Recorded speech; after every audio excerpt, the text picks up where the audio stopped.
Bonjour et bienvenue dans ce cas pratique dans lequel nous allons voir comment infiltrer un Windows XP avec Metasploit, Nmap et Nessus.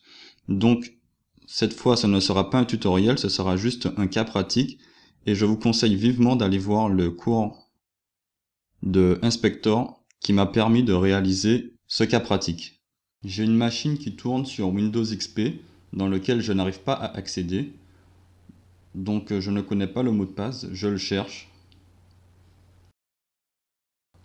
Donc je vais aller sur Ubuntu et je vais commencer directement. Donc j'ouvre déjà Nessus qui va me permettre de scanner les vulnérabilités. Je crée un nouveau scan. Donc maintenant je vais aller voir avec Nmap les gens qui sont connectés au réseau. Et d'abord bien sûr je vais faire un ifconfig pour voir mon adresse IP qui commence par du 192.168.1. Donc avec nmap-sp, je rentre le début de mon adresse IP avec une étoile et j'attends. Donc là, je trouve tous les gens qui sont connectés à mon réseau. Donc on voit du point 10, point 11, point 13. On peut voir directement des fois qu'il y a des Ubuntu, une machine Windows, etc. Donc tous ces hôtes-là, on va les rentrer pour les scanner.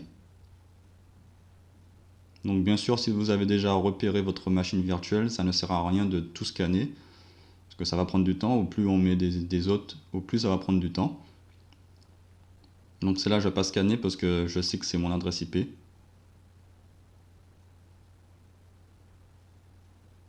Donc bien sûr, on met un nom, je mets un test.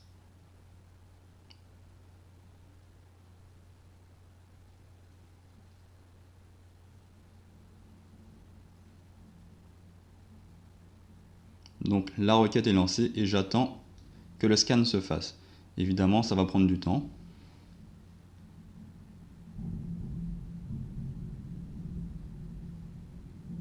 On attend que vraiment tout soit terminé, donc le running. Bon après bien sûr on voit directement que la première hôte est la bonne. On a trouvé notre Windows XP qui est vulnérable. Donc là le test est fini. Comme on a trouvé notre Windows XP vulnérable, on regarde bien, on vérifie que bien que voilà, c'est les seuls qui est dans le rouge. Donc on va prendre uniquement cette adresse IP. Donc on fait un copier-coller, on change, on modifie notre scan. Donc on va ajouter seulement cette adresse IP et je vais changer le nom, je vais mettre Windows XP vulnérable.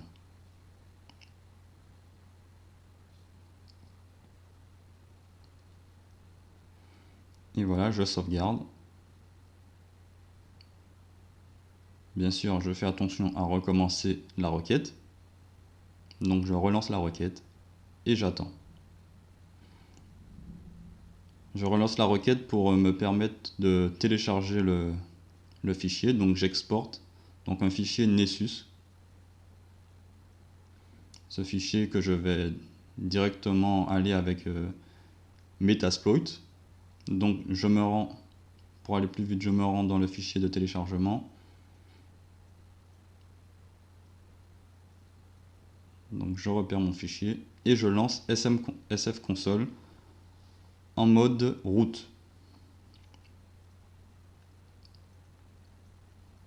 Donc je crée un nouveau workspace que je vais appeler Windows XP. Donc je vérifie que je suis bien dans mon workspace Windows XP. Donc là on voit la petite étoile, c'est que c'est bon. Je vais importer tout de suite mon fichier avec db import. Je vous invite à utiliser l'autocomplétion avec les doubles tabulations. Et là directement glisser-déposer fonctionne. On lance.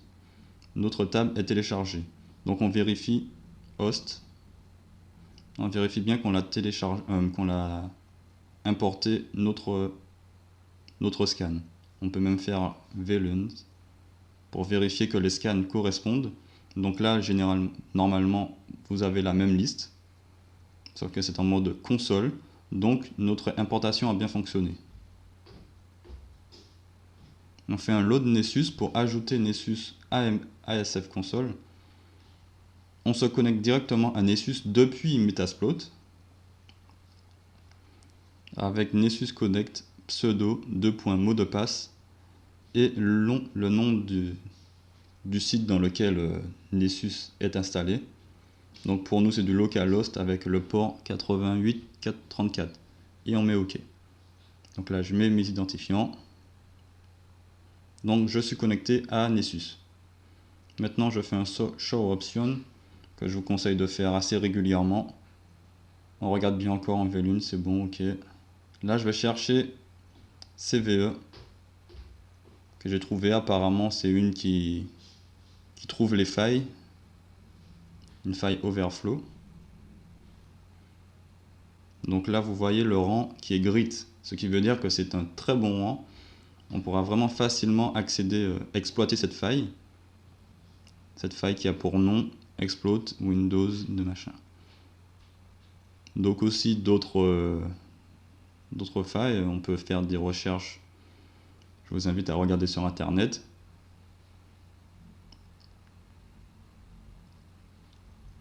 Donc celle-là, on voit qu'il y a plusieurs failles disponibles, enfin plusieurs modules disponibles, avec un seul qui est good. Donc forcément, moi je vais utiliser celui-là qui est grit. Donc je vais refaire.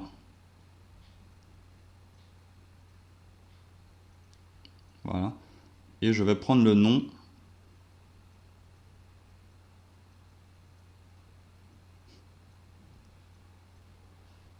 Use. Avec un use, je vais utiliser. Je vais dire que j'utilise ce module. Donc de 1, je choisis un module. Maintenant je fais un show option. On voit un peu le récapitulatif de ce que je vais exploiter.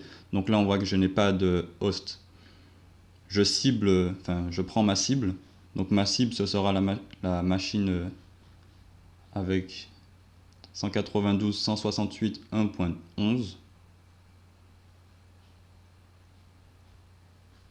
Donc là on vérifie bien mon AirHost est rentré. J'ai choisi ma cible.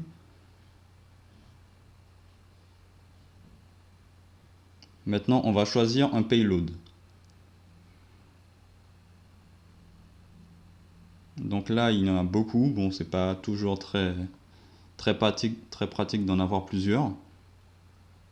Mais comme j'ai vu sur internet, apparemment le TCP, les payloads avec TCP, c'est très bon. Donc là, vous voyez un peu le nom des payloads disponibles.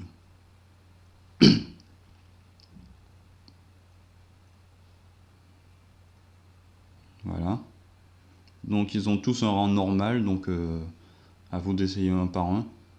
Mais comme je vous l'ai dit, le TCP c'est très bien. Donc je vais prendre celui-là au-dessus. Bind TCP.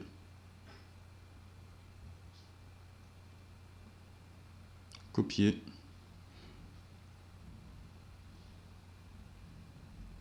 Et là, j'utilise le payload. Voilà. Ah ben ça m'a fait une erreur. Donc apparemment le SF console a bugué. Bon, je ferme.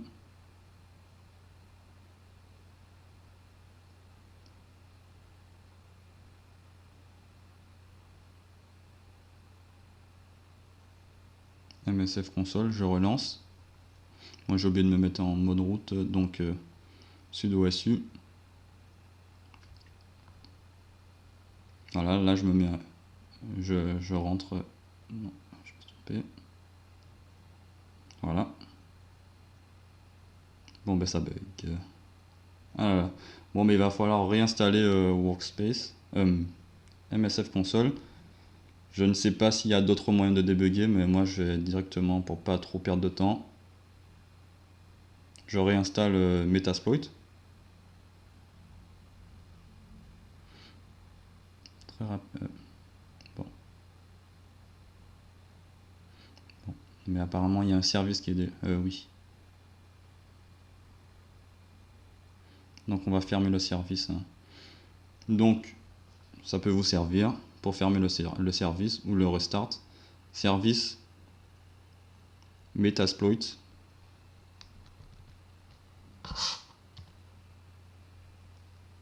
Stop it. Donc là ça fonctionne. Je relance mon installation.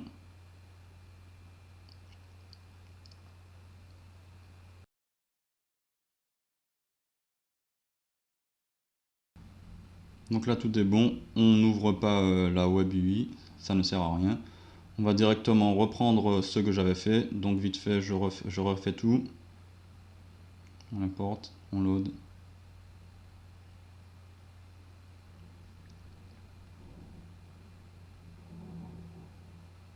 On choisit notre cible. On prend l'option. Ah non, donc cette fois, j'ai oublié, c'était du Meterpreter que je devais prendre. Donc voilà, Meterpreter, bind. Donc, on choisit le payload dans lequel on veut s'infiltrer, on va dire. Donc, show option pour regarder bien ce qu'on a fait. Donc là, on a notre cible, on a le payload, bin TCP, dans lequel on va faire un check pour vérifier si on peut... Ah, donc ça a bugué. Bon, mais décidément, mon SF console, il est bugué. C'est pas grave, je relance.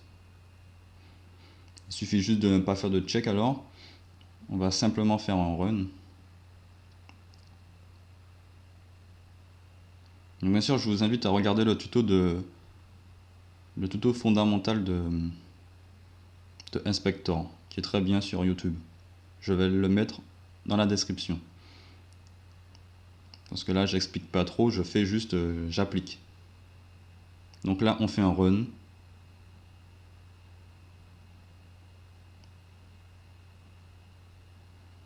Et là, ça a fonctionné, c'est magique. On est dans la session Meterpreter, donc on regarde. PWD, on peut faire les commandes Linux depuis Windows. Donc là, on voit bien qu'on est sur Windows et qu'on n'est plus sur ma machine. Avec un help, on peut voir toutes les fonctions qu'on peut faire. Donc on peut utiliser la webcam, on peut reprendre la webcam.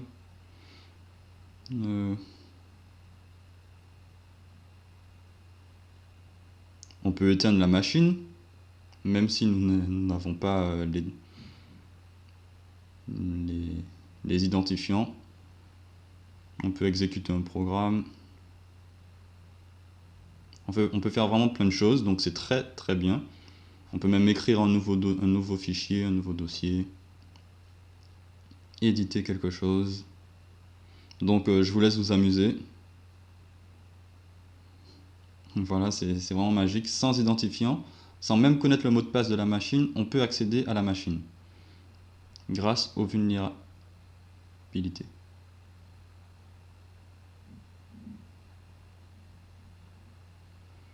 Donc là, je vais utiliser HDUM qui me permet de voir le mot de passe de l'utilisateur, ce qui justement va m'intéresser parce que moi j'ai accès à la machine, mais je peux pas, j'ai pas le mot de passe. Donc là, on voit le mot de passe crypté. Ce n'est pas trop un problème, il y a des logiciels pour ça. On va tout de suite décrypter le mot de passe administrateur. Donc on va prendre le mot de passe administrateur et le mot de passe help assistant, histoire d'essayer que cela. Copier. On va créer, bon, on peut quitter celui-là, voilà. On peut maintenant quitter Metasploit, on n'a plus besoin de Metasploit. On crée un nouveau dossier, un nouveau fichier.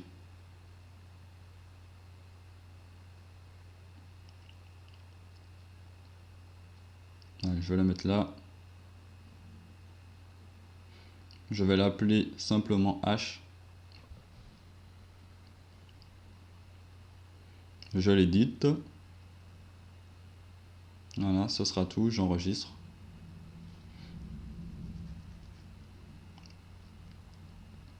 et on va utiliser un logiciel en mode root toujours qui s'appelle OpenCrack. Donc je ne l'ai pas installé, évidemment c'est la première fois.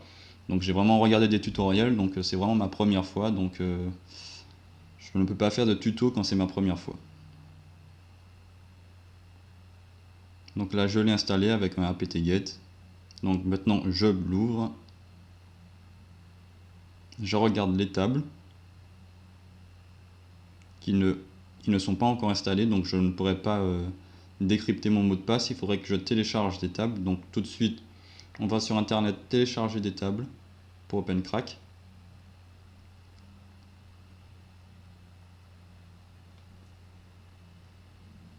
Donc là on peut télécharger plein de tables, donc ça va nous suffire juste celle-là.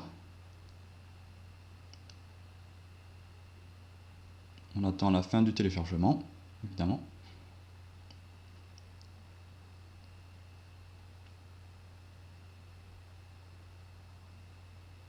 Et on extrait tout ça. Je vais faire un nouveau dossier qui va s'appeler table OpenCrack, au cas où je mets un tiret du 6. Donc je vais exporter mes tables ici. Donc voilà, c'est terminé. Après moi je vous invite plutôt à ne pas télécharger. Il y a déjà un site qui a téléchargé toutes ces tables pour vous. Et vous n'avez qu'à rentrer le mot de passe. Et là, bien évidemment, c'est un peu plus pratique. Même pas besoin d'installer de logiciel. Vous allez sur ce site. Vous reprenez votre fichier.